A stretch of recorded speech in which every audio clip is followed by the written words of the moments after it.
Spotify, pour sa part, n'identifie pas les contenus générés par l'IA, préférant laisser le soin aux créateurs de le déclarer eux-mêmes.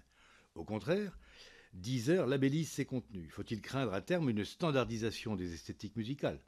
Vous avez récemment déclaré, M. Pachet, l'humanité a trop produit et continue de produire des chansons de mauvaise qualité. Le problème, ce n'est pas l'IA, c'est nous. Peut-être pourrez-vous préciser votre pensée et nous dire si, à vos yeux, le risque de substitution s'explique uniquement par la faiblesse présumée ou la médiocrité des chansons produites. Peut-on répondre à l'inquiétude des artistes en leur demandant de faire preuve de davantage d'originalité? Plus largement, nous serions heureux d'entendre votre point de vue sur l'avenir de la filière musicale à l'ère de l'IA. Messieurs, vous avez 10 minutes, tout compris, tous les deux, de propos liminaires, de manière à laisser à Madame la rapporteure le temps de vous assaillir de questions. Nous sommes d'accord? Merci. Gentiment.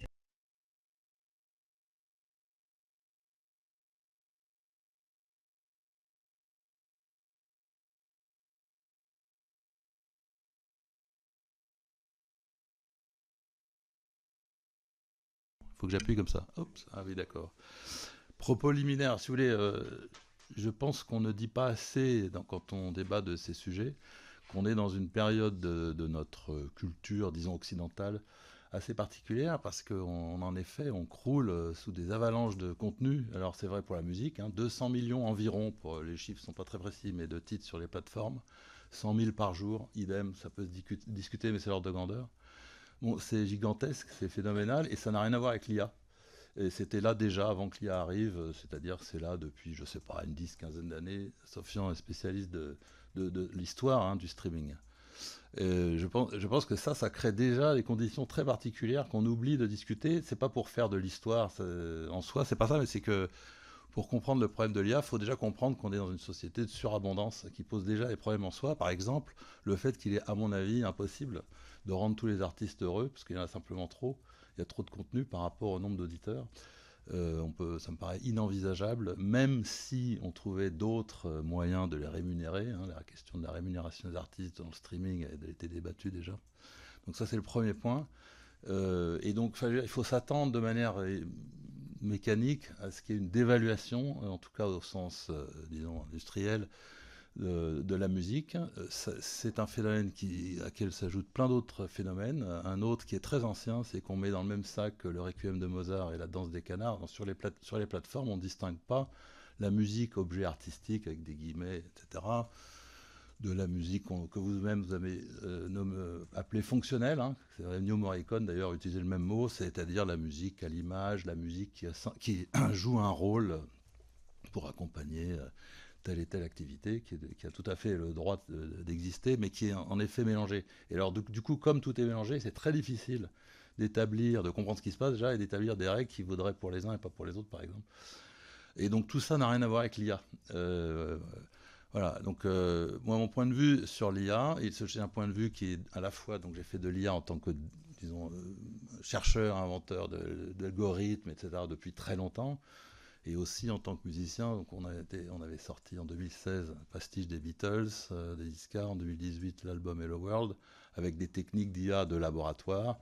Aujourd'hui, 10 ans plus tard, non, je ne sais pas trop combien, 8 ans, les gens font ça à des échelles énormes et c'est beaucoup plus facile, c'est beaucoup plus rapide, effectivement, et ça pose des problèmes. Et moi, en tant que chercheur, ma première réaction, c'est de dire qu'il est urgent de ne rien faire parce que la situation n'est pas du tout stable. C'est-à-dire que les algorithmes d'aujourd'hui, on parle de musique par exemple, Suno, on parle de Suno, d'Audio et de tout un tas d'autres systèmes. Il y en a encore un il y a quelques jours qui vient de sortir, incroyablement plus rapide. Bon, cette situation n'est pas du tout stable. Pas du tout, pas uniquement pour des questions industrielles, parce qu'il y a de la compétition, ça c'est vrai, mais aussi parce que les algorithmes eux-mêmes qui sont utilisés, les algorithmes de diffusion en l'occurrence pour la musique, qui sont un peu les mêmes que ceux qu'on utilise pour l'image, sont amenés à évoluer énormément, voire radicalement. Je propose comme pointeur Yann Lequin qui vient s'installer en France pour faire des algorithmes très différents de ceux qu'on a dans ChatGPT. Donc c'est juste un exemple, mais c'est pour dire qu'on n'est pas du tout dans une situation où les algorithmes sont là et la question c'est comment on les utilise. C'est tout qui est en train de bouger.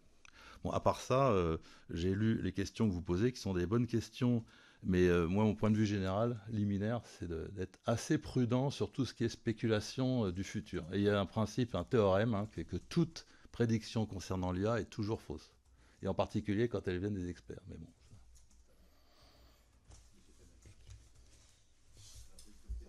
Ah, pardon. Voilà. Bonjour, merci de nous recevoir. Donc, effectivement, moi je suis journaliste, donc j'observe et j'essaie de comprendre et de donner à comprendre le milieu de la musique depuis le tout début des années 2000. J'ai commencé à travailler au tout début des années 2000. On était en pleine, ce qu'on appelait la crise du disque, qui était en fait une crise du modèle de la musique. C'était l'installation de la musique dématérialisée et la construction d'un modèle économique qui s'alignait avec les attentes des internautes, des auditeurs, auditrices. Il a fallu une grosse dizaine d'années, 15 ans, même jusqu'aux plateformes de streaming pour trouver ce modèle-là. C'est ce que j'ai fait. J'ai continué avec les plateformes de streaming et aujourd'hui avec l'IA. Et c'est intéressant de voir qu'on est dans un moment qui, pour moi, ressemble pas mal justement à ce début des années 2000. C'est-à-dire que y a une phase de piratage. Et d'ailleurs, la musique, il n'y a absolument aucune transformation du secteur de la musique en termes économiques, industriels, voire même artistiques, qui s'est fait sans une phase de piratage. C'est-à-dire que la radio a été pirate, la cassette a été pirate, la musique dématérialisée a été pirate, YouTube, on l'oublie, YouTube était une entreprise pirate jusqu'à ce que la situation soit régularisée avec les ayants droit. Même bien après le rachat de YouTube par Google, il y a eu toute une phase pirate de YouTube. On est dans la phase pirate de l'IA. Donc le secteur de la musique essaye de régulariser cette phase pirate. Il y a eu deux angles d'attaque qui sont d'ailleurs tout le temps les mêmes. La phase juridique, on attaque pour défendre les droits, droits d'auteur, compositeur, droits voisins du producteur, droits égal chaîne économique, évidemment. On n'est pas que sur un aspect moral. Et de l'autre côté, on discute. On ne l'a pas forcément beaucoup dit, mais même à l'époque, contre Napster, souvenez-vous de ces acteurs, Napster, Casa, LimeWire, tous ces acteurs du MP3, du peer-to-peer, de tous ces mots qui paraissent très lointains désormais, parce que c'était quand même il y a 25 ans.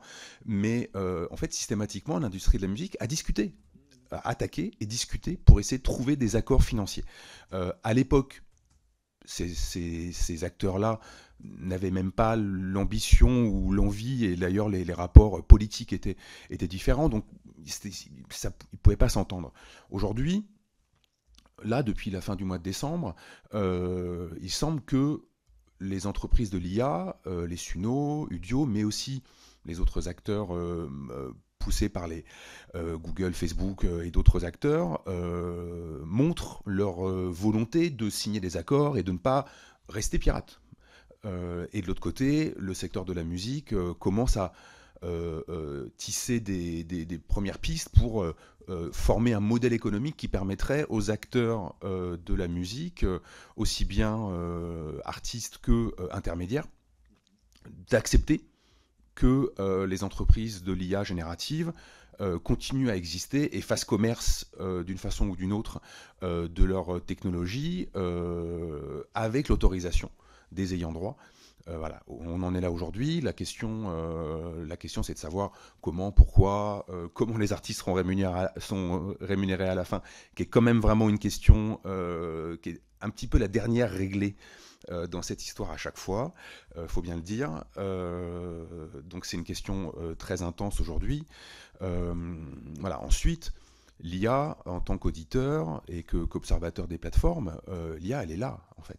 L'IA elle est là, il y en a plein les plateformes. Les plateformes elles ont des rapports très différents à cette IA. On a parlé de Deezer, on a parlé de Spotify, YouTube, Apple Music. N'oublions pas que Deezer est un acteur certes français, donc important en France, mais très minoritaire à l'échelle internationale aujourd'hui. Malgré tout, c'est extrêmement intéressant de les voir prendre la parole et donner des chiffres aussi sur ces questions-là. Mais on voit bien que les plateformes ont des intentions ou des elles ont des positionnements très divers vis-à-vis de l'IA parce que il y a des enjeux économiques derrière et des arrière-pensées économiques qui peuvent d'ailleurs être menaçantes pour la créativité artistique, très clairement. Donc on est dans ce moment-là. Voilà. Ensuite, je terminerai ce propos liminaire sur ce principe, quelque chose que je pense toujours, c'est que la musique, elle survit toujours. La musique, elle vit en dehors de son modèle économique. Mais le modèle économique est nécessaire pour amener la musique à nos oreilles. Voilà. Et donc, abîmer le déjà fragile écosystème qui permet à des artistes, comme François l'a dit, pas du tout tous les artistes, ça n'a jamais été le cas, mais sauf que les artistes qui ne vivaient pas de leur musique, on ne savait même pas qu'ils existaient parce qu'ils étaient loin de nous, aujourd'hui ils sont sur les plateformes, mais en tout cas la musique survivra à l'IA, la musique sera créative avec l'IA aussi, évidemment c'est un outil de création aujourd'hui, et on en parlera, mais voilà, en tout cas il faut pas, moi en tout cas je ne dirais jamais que c'est la musique qui est menacée, non pas du tout, c'est le modèle économique de la musique qui est menacé. Merci messieurs, madame la rapporteure, à vous. Merci Monsieur le Président. Je voulais revenir sur ce que vous avez dit, Monsieur Fanen, sur il y a toujours une phase de piratage.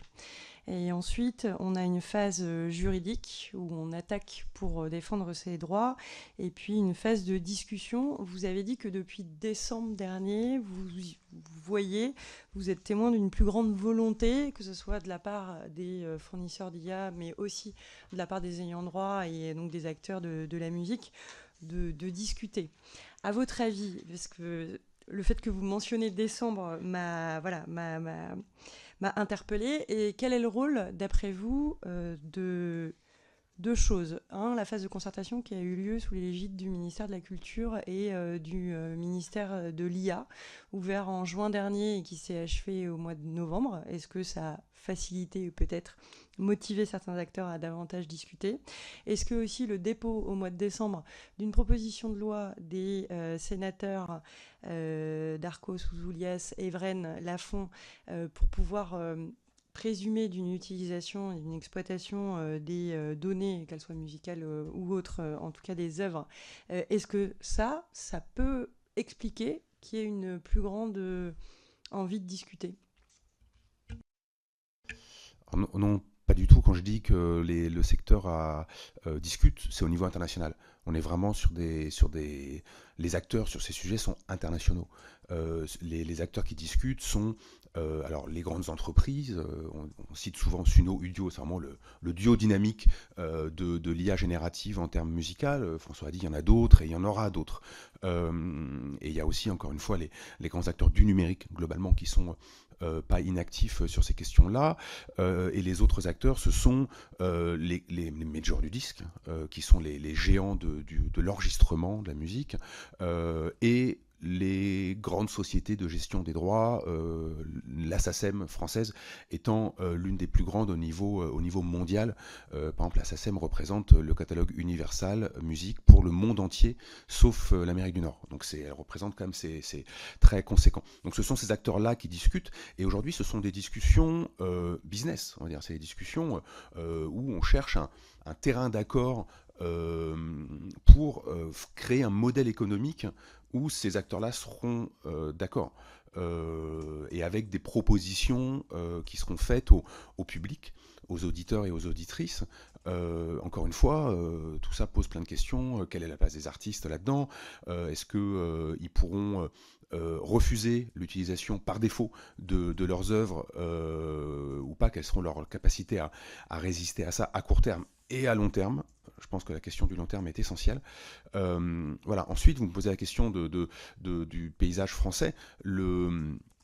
Cette proposition de loi qui est arrivée en décembre au Sénat, elle est franco-française pour l'instant. Elle est très regardée au niveau européen, depuis Bruxelles notamment. Elle commence à être regardée au niveau international. Et vraiment, je ne dis pas ça parce qu'on est à l'Assemblée, mais la France est toujours regardée sur ces questions-là. parce que la France est toujours un moteur d'encadrement des questions en matière d'industrie culturelle, et notamment sur la musique. La France est toujours un moteur international. Elle l'a été dans les années 2000, dans cette crise de la musique dont je parlais. Elle l'a été sur la Hadopi, sur des choses comme ça. Voilà, il y a plein de façons dont la France voit et dont le législateur français voit la place de la culture dans la société et dans l'économie, qui font que la France est toujours regardée. Donc c'est pas du tout anodin que cette proposition de loi surgisse en France en premier, et elle est attendue un peu à Bruxelles, attendue dans d'autres pays européens. Voilà, encore faut-il qu'elle passe, parce qu'il y a des fortes oppositions gouvernementales, et il faudra voir ce que disent les deux assemblées sur ce sujet.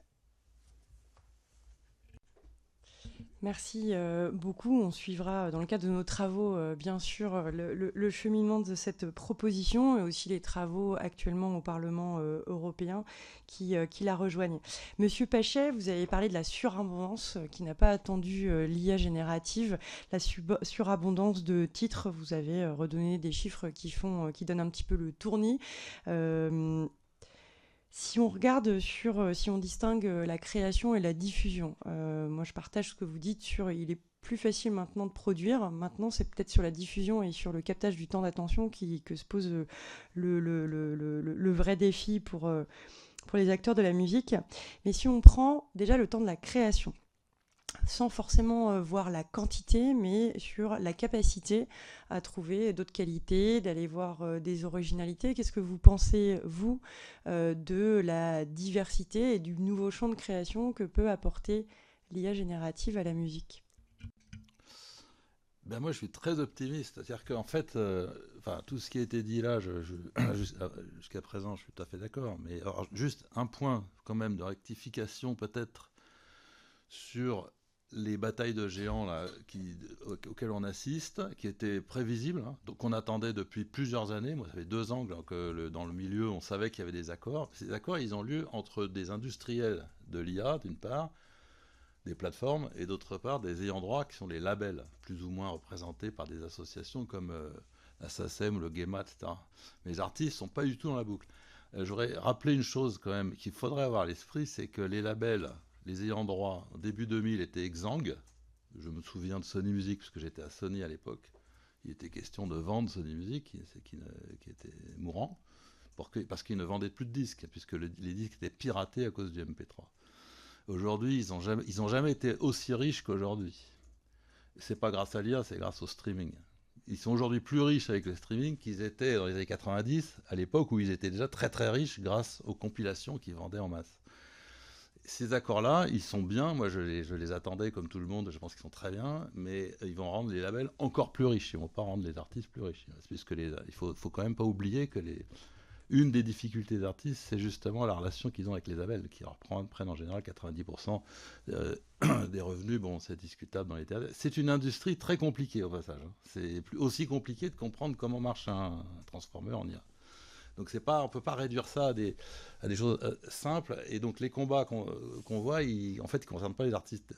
Ça va enrichir encore plus les labels.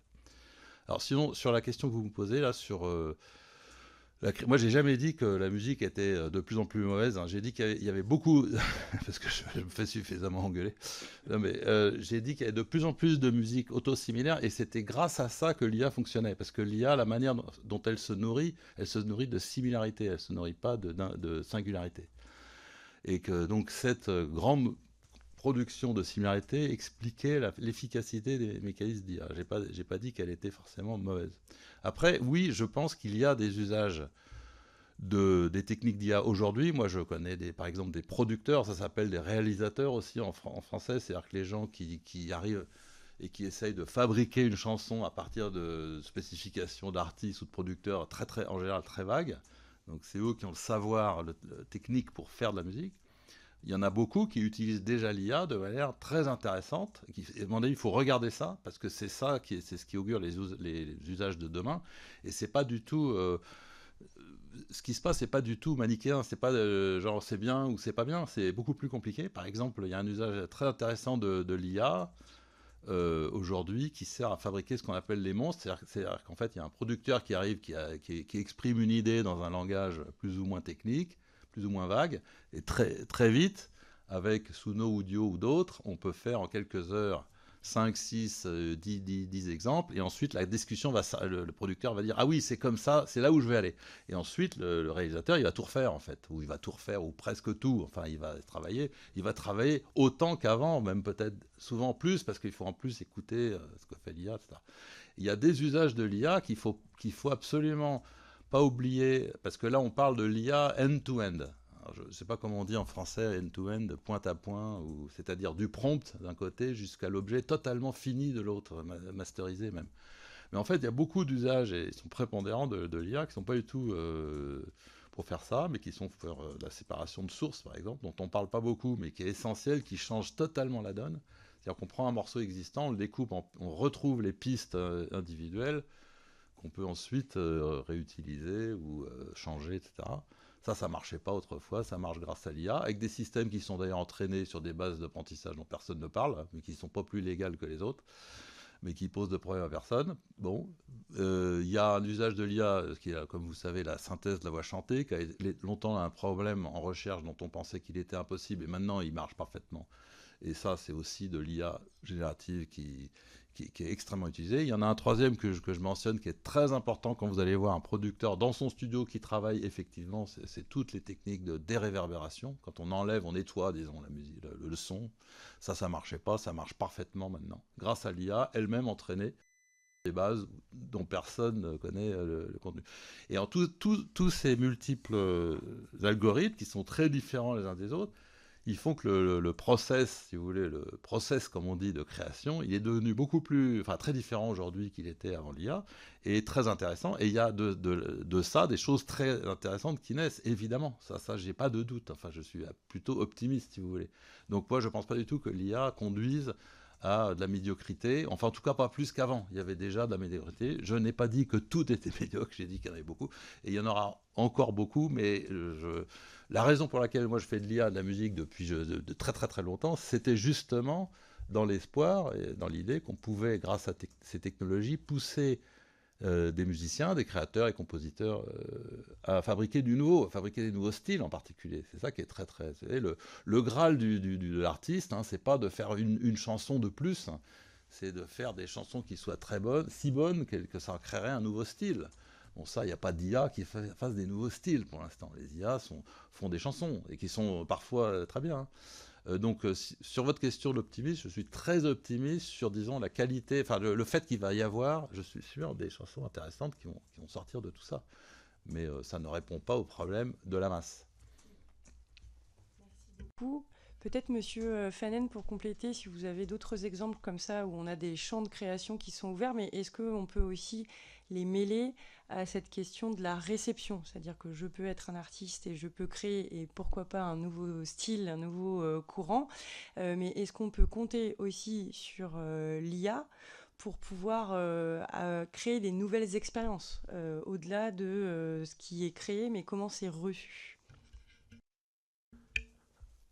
Alors, je suis très d'accord avec ce que François a dit, et c'est le spécialiste technique sur sur tout ça. Donc, comment dire, l'usage de l'IA en studio, François a très bien décrit, il y a énormément d'usages où on est vraiment sur des outils très créatifs, qui permettent de travailler en studio. Est-ce que une de mes interrogations, c'est est-ce que ces outils peuvent donner des nouveaux styles dans le sens où la musique s'invente par l'erreur, par la surprise et par ce qui n'est pas prévu. Et notamment en utilisant mal les outils.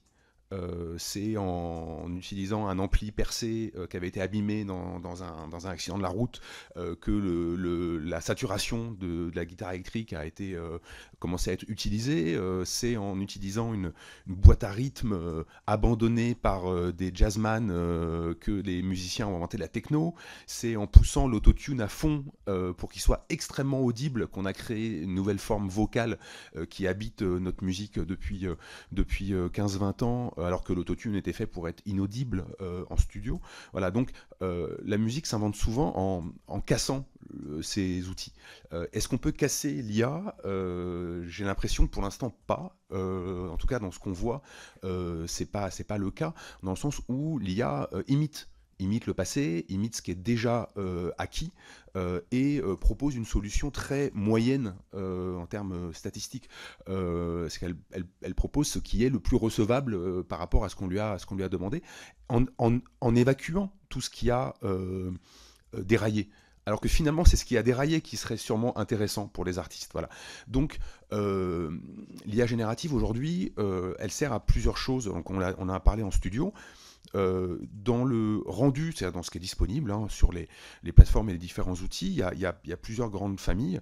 Il y a tout le 100% génératif, ce que dans d'autres, sur l'image ou la vidéo, on appelle AI slop, c'est-à-dire les déchets de l'IA. C'est-à-dire, alors on a sur les plateformes des acteurs qui livrent en masse des titres qui sont générés par des programmes qui marchent en pilote automatique. C'est-à-dire que c'est des programmes qui sont donc programmés pour aller chercher des mots-clés sur les réseaux sociaux, chercher des mots-clés sur Google, dans des bases de livres, et qui moulinent du mot-clé, qui moulinent de la chanson, qui moulinent et qui les livrent en flux tendu vraiment par catalogue entier, tout en inventant des artistes, des labels, tout un univers qui essaye de tromper les acteurs de la musique, et qui débarque. C'est ça que quand Deezer dit il y a 39% de nos livraisons, c'est le dernier chiffre qu'ils ont donné, 39% de nos livraisons quotidiennes qui sont générées par IA, la très très très très grande majorité de ces œuvres-là, enfin c'est pas des œuvres justement, de ces fichiers-là, sont des titres qui essayent de tromper le système pour aller essayer de gratter des centimes, et à la fin on empile des centimes, ça fait des euros, des milliers d'euros, etc. C'est ça qui pose problème aux plateformes aujourd'hui, parce que c'est une masse incommensurable, et c'est une version surdimensionnée de la bataille du piratage du streaming, qui est un sujet en soi. Ensuite, il y a les usages créatifs, d'artistes qui l'utilisent en studio. D'ailleurs, comme le dit François, en fait, il y a beaucoup d'artistes qui utilisent l'IA en studio et qui ne le disent pas, parce qu'ils n'ont pas forcément besoin de le dire, mais aussi parce que c'est pas forcément très bien reçu. Mais ils l'utilisent pour être créatifs dans plein d'aspects différents. Ça peut aussi être du clonage vocal, c'est-à-dire transformation de voix, utilisation. Il y a un artiste canadien qui s'appelle Caribou, Daniel Snaith, qui a sorti, alors c'est son avant-dernier album, c'est un nouveau qui est sorti la semaine dernière, mais il avait sorti un disque où c'est uniquement lui qui chantait, mais il transformait sa voix sur l'ensemble du disque, et on avait l'impression, morceau après morceau, qu'il y avait des personnes différentes, et notamment des voix féminines qu'il avait invitées, et pas du tout, c'était lui qui chantait, et il expérimentait des choses comme ça. Le disque était réussi, mais on peut tout à fait ne pas savoir que c'est de l'IA. Il y a Universal Music qui a mis en ligne à Noël 2024 une version en espagnol de Rocking Around the Christmas Tree, grand tube de Noël de Brenda Lee, sauf que Brenda Lee n'a jamais chanté ce morceau en espagnol, et en fait, avec son autorisation, Universal a cloné la voix de Brenda Lee, alors, en plus quand elle était adolescente, parce qu'elle avait 14 ans quand elle a enregistré ce morceau, elle approchait 90 ans aujourd'hui, et donc pour ressortir ce morceau pour le public hispanophone, c'est la même musique, c'est la même voix, c'est le texte traduit en espagnol, et c'est une voix hispanophone d'une jeune Brenda Lee qui chante, et ce morceau il est sur les plateformes, il n'est pas du tout tagué IA par ailleurs. Voilà, on a plein de choses comme ça. Et ensuite, entre ces deux parties, on a un domaine intéressant que moi j'appelle les artistes hybrides, qui tiennent plutôt des d'artistes qu'on appellerait amateurs, dans le sens où ils sont pas forcément instrumentistes, ils sont pas forcément les connexions, l'entourage ou la volonté d'avoir une carrière qui se professionnalise, etc. Ils veulent faire des chansons, alors soit pour faire des blagues, soit parce que ça leur fait plaisir. Et ce sont souvent des gens qui écrivent des textes. C'est le moyen que les artistes ont le plus facilement. Ils écrivent des textes et ils utilisent Suno, Udio pour faire de la musique. Et c'est souvent ces artistes-là dont on entend parler dans les médias, Xania Monet, Breaking Rust, Bleeding Verse, Sienna Rose récemment également. Il y en a toutes les semaines, il y a un nouvel artiste comme ça, où on dit c'est de l'IA, c'est de l'IA, c'est de l'IA. Non, en fait, c'est hybride. C'est des artistes, des auteurs, compositeurs, autrices, compositrices, ou que autrices, qui ne chantent pas, qui ne jouent pas d'instruments, qui n'ont pas travaillé avec des artistes pour produire, fabriquer leur musique, c'est 100% IA.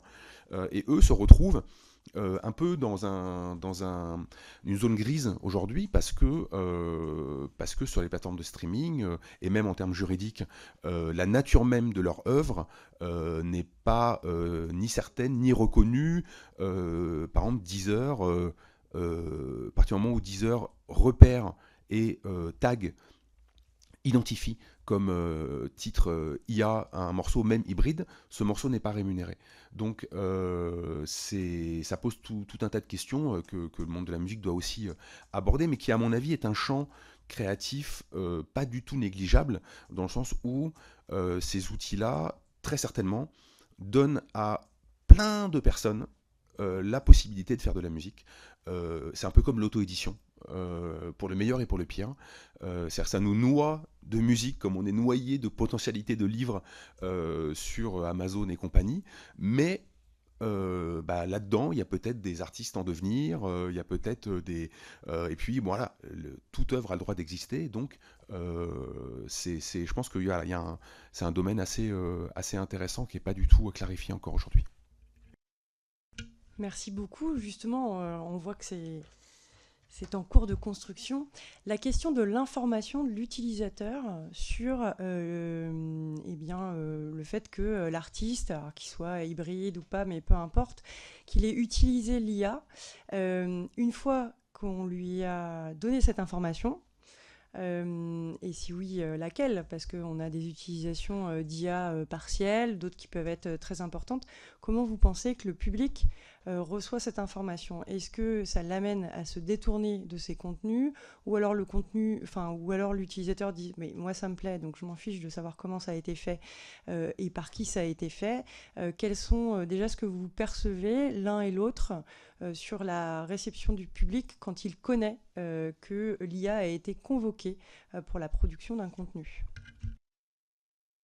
Si je peux dire un mot là-dessus, je ne peux pas parler à la place du public, évidemment. Je peux avoir un point de vue technique. Je pense que d'une part, il est totalement irréaliste de penser qu'on pourra un jour faire du reverse engineering à partir d'un morceau pour savoir exactement quelle IA a été utilisée ici ou là. Alors, sauf peut-être dans le cas, peut-être que vous avez en tête des systèmes end-to-end, ce que prétend faire Deezer, c'est-à-dire il prétend détecter des morceaux qui auraient été faits intégralement sans aucune modification. Même là, je suis assez sceptique parce que je pense qu'il sera toujours possible de rajouter une petite transformation du signal.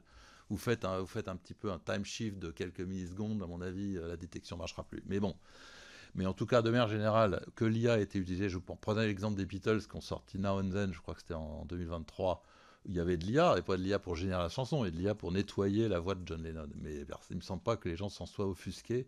Donc l'IA est déjà partout. Je pense que la plupart des gens s'en foutent. Ce qui les intéresse, c'est est-ce que la musique les touche ou pas. Je peux vous donner une anecdote. J'ai un cousin, malheureusement, qui vient de mourir, qui avait d'un long cancer, et qui était derniers jours, et il était à l'hôpital, il écoutait de la musique, il est sur Spotify, et puis il avait un morceau qu'il écoutait tout le temps.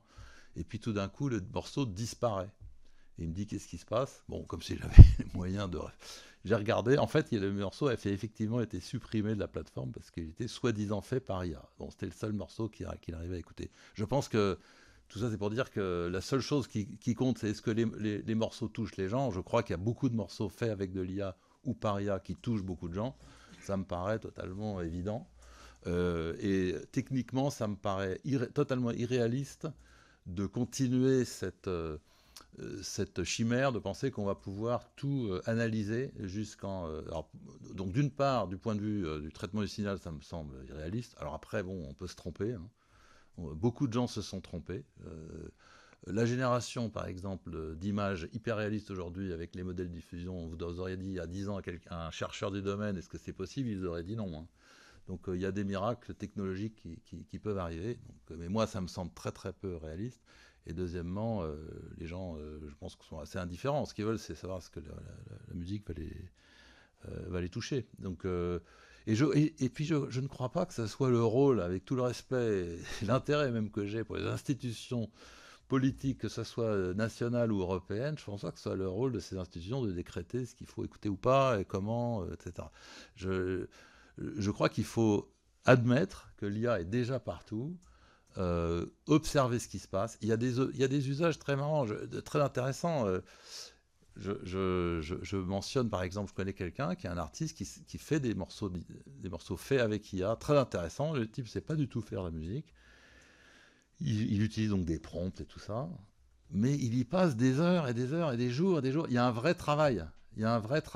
Et je pense, alors je ne veux pas rentrer dans une dissertation de qu'est-ce que c'est qu'un travail créatif, parce que ça nous emmènerait loin et je ne saurais même pas quoi dire. Mais il y a un vrai travail au sens d'essayer, d'écouter, de corriger, de recommencer. Bon, pour moi, c'est ça là, le travail de la création. Et il y a des travails créatifs avec des systèmes, y compris des systèmes end-to-end. Ça me paraît évident. Enfin, alors peut-être pas tous, peut-être une petite partie, ça je ne sais pas. Et le dernier point sur la détection, vous avez mentionné à un moment stratégie de Spotify et Deezer sur la détection automatique. Deezer qui n'ont pas exactement les... Moi, je pense qu'ils font ce qu'ils doivent faire, c'est-à-dire il y a une posture médiatique évidente qu'il faut montrer. Ces industries doivent montrer qu'elles sont du bon côté. Donc, ils font ce qu'elles peuvent, elles font ce qu'elles veulent, c'est très bien, elles font dans leur rôle. Mais je ne pense pas qu'il faille en tirer des leçons sur ce qu'il faut faire en général. Et si vous regardez comment fonctionnent ces boîtes de streaming, sont très, très, très dépendantes du bad buzz, ce qu'on appelle en bon français. Donc, elles font tout ce qu'elles peuvent pour montrer qu'elles sont du bon côté. Mais la détection automatique par IA, pour moi, c'est vraiment un objet de marketing.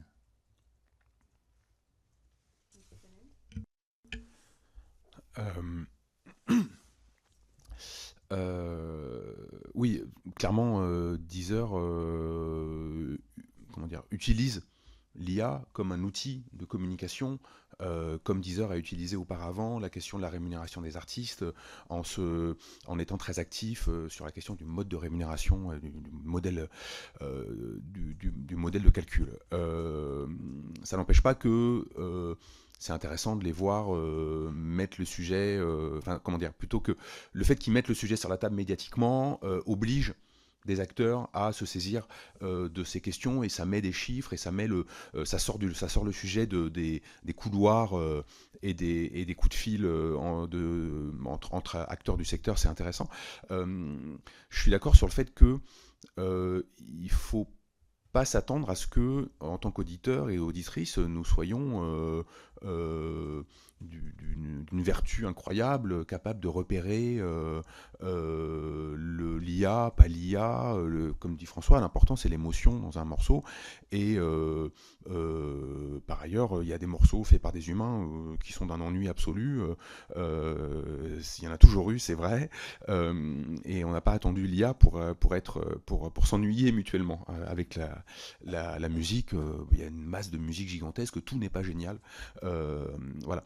Mais ensuite, que ça soit identifié, sur Deezer, alors moi je trouve ça intéressant.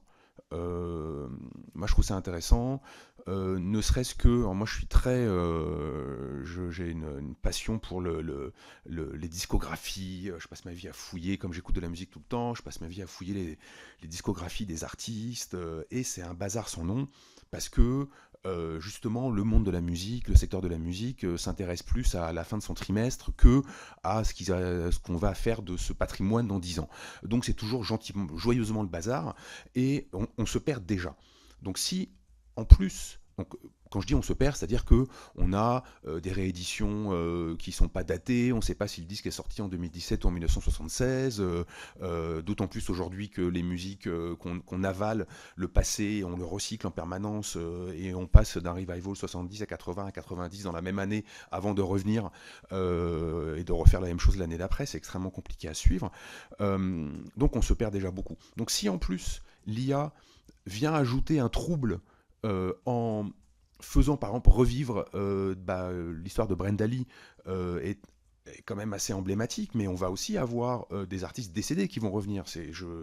Il suffit de se demander quand ce sera plutôt et qui, plutôt que si ça va arriver.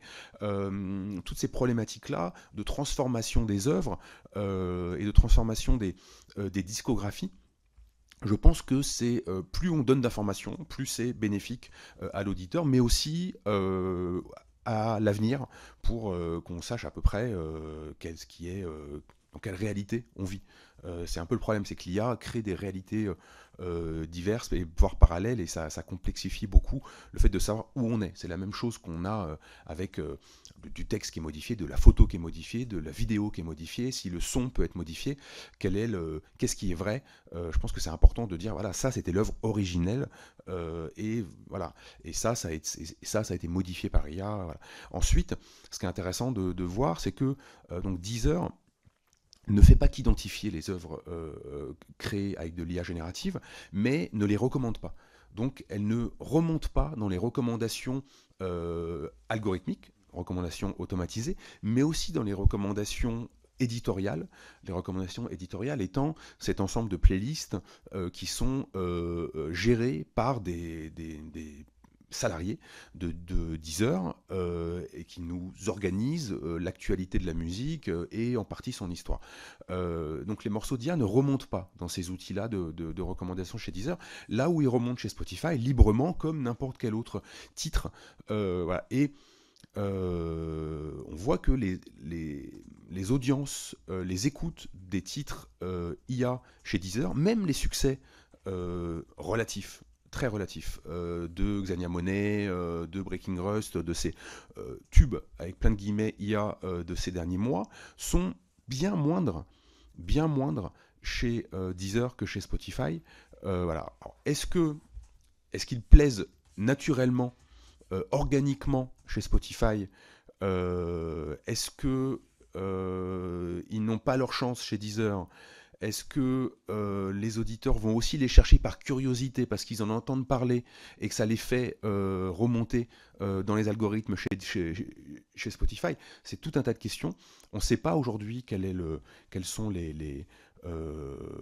ce que pensent les auditeurs et les auditrices vis-à-vis de ces œuvres, de ces titres, parce que le plus important c'est est-ce que ça les touche, est-ce que ça occupe un espace dans leur vie personnelle, et est-ce qu'ils en auront un souvenir. C'est ça la musique, hein, c'est le souvenir qu'on y attache. Peut-être une dernière question. Aujourd'hui, on parle beaucoup de l'impact de l'IA sur les musiques enregistrées. Demain, quelle place pour l'IA dans les prestations dites en direct ou le spectacle vivant? Bah alors là, le problème de l'IA, c'est que ça s'entend pas, en fait. Alors que moi, j'ai eu le problème assez longtemps à Sony. On a fait des concerts avec Benoît Carré, qui s'appelle Skigueux quand il fait de l'IA, en tant qu'artiste. C'est que générer avec l'IA ou pas, à la fin, c'est du son. Et si vous voulez, il n'y a plus d'inouï. Faire de l'inouï aujourd'hui, c'est-à-dire faire quelque chose qui n'a jamais été entendu, inouï au sens littéral, c'est très compliqué. Je pense que c'est pas possible. C'est plus possible. Ça l'a été jusque je sais pas quand. Faudrait regarder l'histoire. Mais je me souviens de Petrucciani qui raconte que quand il a entendu Coltrane dans My Favorite Things, il s'est dit oh là là, je savais pas qu'on pouvait faire un truc pareil. Bon, et les Beatles c'est pareil. Quand ils ont fait Sgt Pepper, les gens ont dit mais j'ai jamais entendu ça. Bon, est-ce qu'il y a encore de l'inouï aujourd'hui? Je ne crois pas au sens musical, attention. Je ne crois pas, parce que notre oreille est tellement habituée à la musique concrète et toutes ces variations qu'il n'y a plus de sons qui vont nous provoquer ce genre de sentiments. Et donc, dans la mesure où il n'y a déjà plus d'inouï, avec l'IA ou pas IA, ça ne change rien. Donc être sur scène avec des sons qui ont été faits par l'IA ou des musiques ou des mélodies, je pense que l'auditeur n'entend pas la différence. Alors la différence, elle peut être mise en scène. Et c'est ce qui se passe d'ailleurs souvent. On fait par exemple un robot qui chante ou je sais pas quoi, mais en fait c'est très artificiel, c'est le cas de le dire. C'est-à-dire que la distraction est plus du tout organique. Avec les images, c'est différent. Vous pouvez montrer des images dont vous savez, votre cerveau sait que c'est pas possible, en vrai. Vous avez un arbre qui se transforme en contrebasse, bon, on vous dit non, ça c'est vraiment de l'IA. Mais si vous avez des sons bizarres, etc., vous dites, bon, ça on pouvait déjà le faire avec des synthés en 1990, enfin, ou je sais pas combien, mais. Donc, l'inouï étant plus possible, la question, est-ce qu'il y a de l'IA dans le spectacle vivant? Il y en a déjà, à mon avis, est très secondaire. Après, sauf pour des problèmes éventuellement de droit, de tout ça, de morale, de tout ce qu'on veut, mais il y a plus d'inouï. Il n'y a plus d'inouï en musique, alors qu'il y a du jamais vu en image, et du jamais lu probablement aussi en littérature. C'est d'ailleurs un sujet dont on parle peu, mais un jour il faudra l'aborder. C'est que l'IA aussi s'immisce dans la création littéraire, ça c'est très intéressant. Mais là, on peut espérer voir des choses qu'on n'a jamais lues, lire des choses qu'on a lues, voir des choses qu'on avait vues. Avec la musique, honnêtement, c'est compliqué. Moi, le seul point où ça résiste, c'est ce qu'on appelle les covers, c'est-à-dire les reprises en français. J'ai pas encore vu de chansons qui soient tellement bonnes du point de vue de la composition, qui a été faite entièrement par IA, qui auraient été tellement bonnes qu'elles auraient été reprises par d'autres artistes humains. Alors, ça a eu lieu, mais c'était des effets d'aubaine. Mais c'est genre qu'elles soient tellement reprises parce qu'elles auraient été tellement bonnes. Regardez les chansons des Beatles, c'est eux qui ont fait les plus de covers. Et c'est parce qu'elles étaient bonnes. Qu'est-ce que c'est une bonne chanson? On ne va pas rentrer dedans, mais je veux dire, on n'en est pas encore là avec l'IA. Donc là, il y a encore un petit point de résistance, si vous voulez. Mais sinon, je pense que la question du spectacle vivant, pour brancher, pour moi, est secondaire. Parce que ça ne s'entend pas, en fait. Mais bon, on n'est pas obligé d'être d'accord.